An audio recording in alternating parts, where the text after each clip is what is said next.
Il va y avoir au mois de juin en France un événement One Piece. C'est une première en France et c'est peut-être une première mondiale. Cet événement est à Paris, à Issy-les-Moulineaux. Il va y avoir une exposition avec plus de 1200 cartes One Piece Card Game qui vont être présentées. Il va y avoir des trucs absolument inédits. Il va y avoir des trucs que vous n'avez vu absolument nulle part. Et je ne sais pas si je l'ai dit, cet événement est gratuit. Vous entendez bien, il est gratuit, il y aura des initiations au jeu, il y aura plein de choses. Et ce qui est le plus dingue là-dedans, c'est que même si cet événement est en partenariat avec Asmodée et Glénat, à la base, cette exposition qu'il va y avoir est sortie de la tête de deux fans au mois de septembre l'année dernière. Je suis content d'y participer, genre bégaye à mon niveau. Je vais faire des conférences sur place et moi je montrerai une partie de ma collection qui n'est pas compris dedans de vieilles cartes. Mais ce que je voudrais vraiment appuyer au niveau de cette vidéo, au-delà de vous montrer de tout ce qu'il va y avoir dedans, on va essayer de réfléchir ensemble à la définition de ce qu'est un vrai fan. Qu'est-ce qui définit être un fan ou pas de quelque chose. On va reprendre l'événement. C'est Kristen et Ludo. Ludo est le papa, Kristen c'est le fiston. Et ce sont deux grands passionnés de manga en général et aussi de TCG. Ils avaient été à Issy-les-Moulineaux. Il y avait eu une exposition il y a très longtemps sur le jeu de cartes. Je crois que c'était c'était Magic et aussi Pokémon. Et c'était absolument dingue. Et en voyant cette exposition, ils se sont dit, est-ce qu'un jour, on pourrait pas nous aussi créer une exposition. Je vais vous annoncer tout de suite ce qu'il va y avoir. C'est un truc absolument de taré. Il va y avoir toutes les super pré-releases. Donc ça, c'est les cartes qui ont été données au tout départ, qui étaient justement dans des decks. Il y a pas mal de cartes de participation. Il y a des cartes winners. Il y a les master sets. C'est-à-dire que vous avez toutes les cartes, que ça soit les alternatives, les SP, les gold, les silver, les mangas, de l'OP1 à l'OP8, il y a aussi le B01, il y aura les master sets de l'OP9 à l'OP15 avec le B2, le B3, le B4 en FR. Ça, c'est fourni par Asmodée, c'est-à-dire que là, je ne sais pas si vous vous rendez compte de ce qu'il va y avoir. Il va y avoir des cartes de championnat. Il va y avoir une Serial Ace et une Serial Luffy. Il va y avoir les 6 premières cartes de l'édition FR, pas celle qui vient de sortir là, un premier anniversaire. La première édition, les cartes qu'il y avait eu lors de l'événement où c'était un pop-up qui était Egghead. Il y a ces cartes-là qui vont être présentes. Il y a les 7 anniversaires US et chinois, dont certains coûtent maintenant plusieurs milliers d'euros. Il y aura la carte manga signée d'Oda. Il y aura 2 uncut sheets, c'est-à-dire qu'il y aura des feuilles qui sortent directement d'usine et ça qui était offert justement à des winners qui participaient à des tournois haut niveau. Il y aura les Didon spéciaux Mugiwara. Il y aura le God Pack PRB 01 US, c'est-à-dire les mangas qui étaient sortis. Il y aura aussi par Glénat, parce que Glénat participe à cet événement, donc il y aura plein de planches de mangas qui retraceront un petit peu l'histoire de One Piece. Il y aura en tout, et je le répète, plus de 1200 cartes exposées.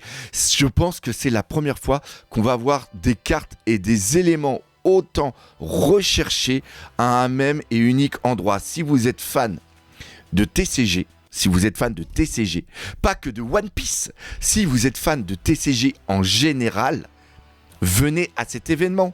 Ce sera gratuit. En plus, il y aura des initiations par Asmodée sur le jeu de cartes One Piece. Moi, je vais faire 2 conférences. En vérité, je vais faire 2 conférences le samedi, 2 conférences le dimanche. Une qui va être sur l'histoire du TCG, comment le TCG a été créé. On va parler de Magic jusqu'à ce qui se passe maintenant et peut-être aussi la déviance du TCG qui est devenu beaucoup plus mercantile que ce ne l'était au tout départ. Et je ferai aussi une conférence sur l'histoire du TCG de One Piece, parce que One Piece date de 1999, vu que je possède plus de 10 000 cartes anciennes génération, je parle pas vraiment des nouvelles. D'ailleurs, j'ai prêté des cartes, c'est-à-dire que j'ai prêté la plupart des alternatives pré errata au niveau de l'OP01 que j'avais ouvert au tout début. Rappelez-vous, quand je faisais encore des vidéos sur le jeu de cartes, je vais en refaire, je reviens, mais encore une fois, il s'est passé pas mal de trucs dernièrement. Tout ça pour vous dire qu'il y a une exposition, et c'est un truc de taré, et cet événement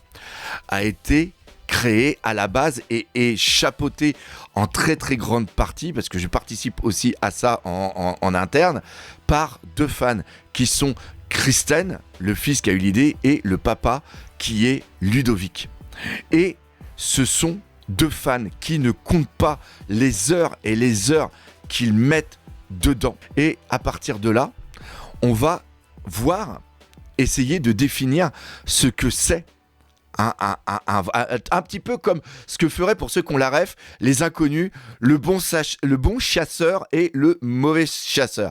Le vrai fan, le bon fan de One Piece et le mauvais fan de One Piece. Là, je dis One Piece parce que je parle de One Piece. Est-ce que pour être un grand fan, est-ce que ça se mesure au nombre d'items qu'il a? Et là, je parle personnellement de moi. Est-ce que le fait que vous voyez derrière des jumps, des mangas, énormément de figurines, et encore une fois, il faut que je fasse ces vidéos, mais il faut que je range, ce n'est que ce que vous avez derrière, ce n'est que peut-être que 30-40% de ma collection. Il y a beaucoup plus d'autres trucs d'un autre côté qu'il faut que je vous fasse en vidéo, mais est-ce que c'est à ça qu'on mesure un fan? Est-ce qu'on mesure un fan au fait qu'il se fait des tatouages de son manga ou de sa série ou de son film préféré? Est-ce que c'est parce qu'il veut ressembler à l'un des personnages? Vous voyez, par exemple, la moustache qui est là fait un petit peu penser à la moustache de Barbe Blanche que j'adore, mais aussi de Goldie Roger. Est-ce que on mesure un fan au fait qu'il va faire plein de vidéos, qu'il va parler avec passion de ce qu'il aime? Est-ce qu'un vrai fan, c'est quelqu'un qui va défendre son œuvre, ce qu'il aime, bec et ongle, même à être dans le déni par rapport à certains défauts? Est-ce que être un vrai fan, c'est être un cancel et obligatoirement détruire tout ce qui pourrait porter de l'ombrage d'un point de vue de son œuvre?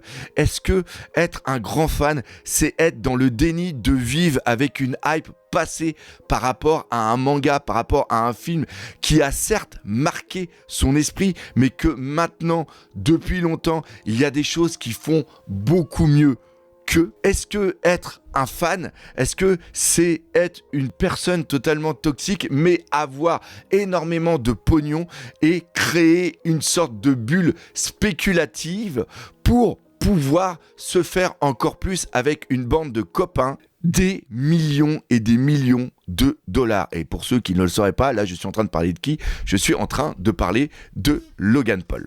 Être fan de quelque chose, c'est quelque chose que tu as à l'intérieur, je pense, de toi.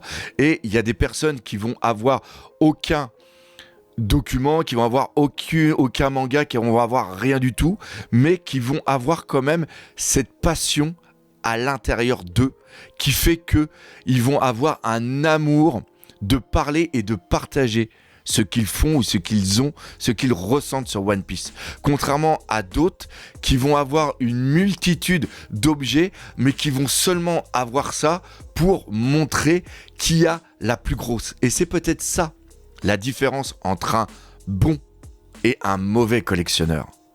Le bon collectionneur, il va peut-être avoir que une petite étagère avec des éléments dessus qui vont lui rappeler quelque chose, ou quand il va le tenir dans les mains, il va y avoir des souvenirs, il va y avoir des moments liés au manga. Et le mauvais collectionneur est un petit peu ce que j'ai été quand j'ai acheté ces pop. C'est-à-dire que j'ai acheté ces pop pour avoir la plus grosse collection peut-être de pop. Montrer qui a la plus grosse. Sauf que ces pop, depuis que je les ai, depuis qu'ils sont rangés ici, jamais j'en ai pris une, jamais je l'ai prise dans mes mains et je l'ai regardée. Parce que je les ai achetés seulement que pour l'objet et non pas pour ce que l'objet représente dans le cœur de la personne. C'est exactement ce qui se passe avec Logan Paul. J'ai des jumps en haut. Les jumps sont scellés. Les jumps, je ne vais pas les ouvrir pour les lire parce que c'est fragile. Cependant, je vais facilement les prendre dans les mains et regarder, analyser la couverture. Et pour moi, ça fait partie d'un moment de One Piece. C'est-à-dire que dans ma tête, le jump, quand il est sorti, c'est la première fois que la personne, quand elle l'a lu, elle a découvert le chapitre de One Piece. Pour moi, il fait partie de l'histoire de One Piece. Par contre, les mangas, comme vous avez juste derrière, c'est des mangas que j'ai achetés, c'est des mangas que j'ai achetés en magasin, que j'ai lus, qui ont du vivant. Pareil pour les figurines. Les figurines, c'est des figurines que certes, pour la plupart, j'ai reçues, mais quand je les reçois, c'est pas seulement que pour faire un placement de produit et après les bazarder dans un coin. Quand j'ouvre une figurine, je suis comme un enfant qui découvre un jouet à Noël. Et vous le voyez dans mes vidéos. J'ai un amour pour One Piece qui est absolument incommensurable.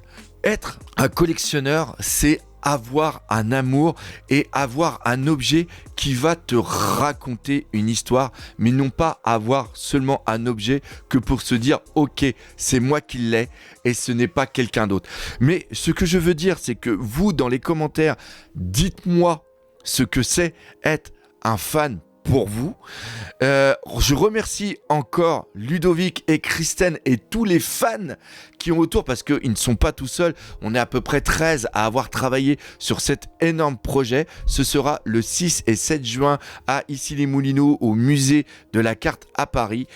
C'est un événement qui va être gratuit. Donc surtout, n'hésitez pas, venez. Je serai là pour vous parler de One Piece, pour vous montrer des petites pépites. Et surtout, si on vit ça ensemble autour de One Piece, c'est parce que tout simplement, One Piece, c'est la vie. Allez, salut mes nakamas.